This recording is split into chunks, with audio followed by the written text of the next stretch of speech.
Well, I thought we'd give you a break, but they haven't let up at all. Thank you so very much.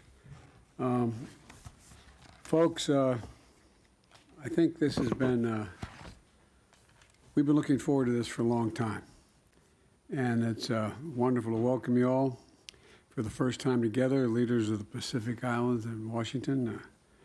You know, the summit honors a deep history that our nations share, and a long-standing trade, diplomatic relationships, and a shared fight to defend freedom. And the sacrifices we made together, the partnerships between and among our peoples, helped bring an end to the bloody war in the Pacific during World War II. And recently, we honored the 80th anniversary of the Battle of Guadalcanal at a memorial in the Solomon Islands. And today, security in the Pacific and for the Pacific Islanders remains as critical as ever to us, and I hope to you as well. To secure the security of America, quite frankly, and the world depends on your security and the security of the Pacific Islands, and I really mean that. So this summit is also about deepening our enduring commitment to each other and our shared future. Our commitment to tackling the climate crisis, which threatens all of us. We're seeing the consequences of climate change around the world very vividly, including in the United States right now. And I know your nations feel it acutely, and for you all, it's an existential threat. It's an existential threat. And we're also committed to working together to equitably rebuild the global economy in the wake of COVID-19 and Russia's war. You know, to ensure an Indo-Pacific region that's free and open, one that is stable and prosperous, and resilient and secure. A great deal of the history of our world is going to be written in the Indo-Pacific over the coming years and decades, and the Pacific Islands are a critical voice in shaping that future. And that's why my administration has made it a priority to strengthen our partnership with your countries and with the Pacific Islands Forum.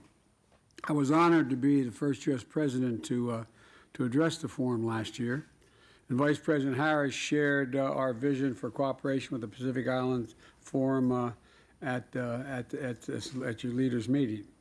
This year, we also launched the Partners in the Blue Pacific Initiative. Kind of poetic, isn't it? The Partners in the Blue Pacific, but it's an initiative we really care about. To more effectively coordinate with our allies and partners around the world to better meet the needs of the people across the Pacific. That's why this historic summit, we're making additional and concrete commitments.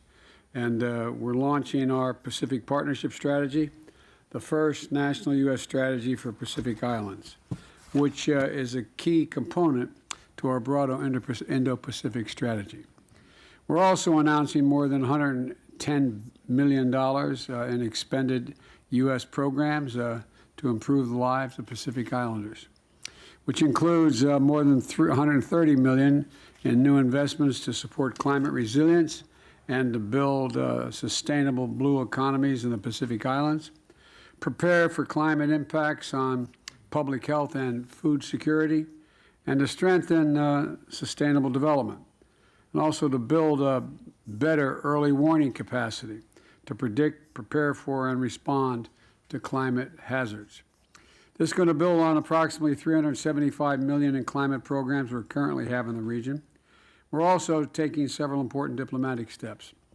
And I'm proud to announce that following appropriate consultations, we will recognize the Cook Islands and Niue as sovereign states.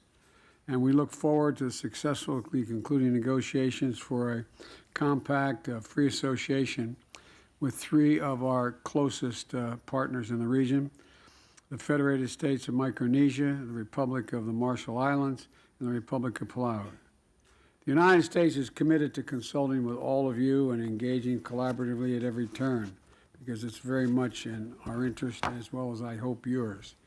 That's what this summit is all about.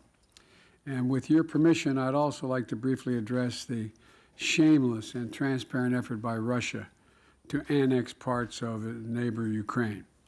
The United States, I want to be very clear about this, the United States will never, never recognized Russia's claims on Ukraine's sovereign territory. This so-called referenda was a sham, an absolute sham. The results were manufactured in Moscow. And the true will of the Ukrainian people is evident every day as they sacrifice their lives to save their people and maintain the independence of their country and in defense of freedom as well. Russia's assault on Ukraine in pursuit of Putin's imperial ambitions is a flagrant violation of the UN Charter and the basic principles of sovereignty and territorial integrity. I'm grateful to the Pacific Island leaders for standing up for these basic principles and for your strong moral leadership on global issues at the United Nations. And I'm looking forward to hearing from all of you, and I'm even looking forward to, hosting you at the White House tonight for dinner. I don't know what's on the menu yet, but I hope it's good. But all kidding aside, I'm looking forward to seeing you tonight, and I'm going to turn it over to Secretary Blinken. Thank you very much, Mr. President.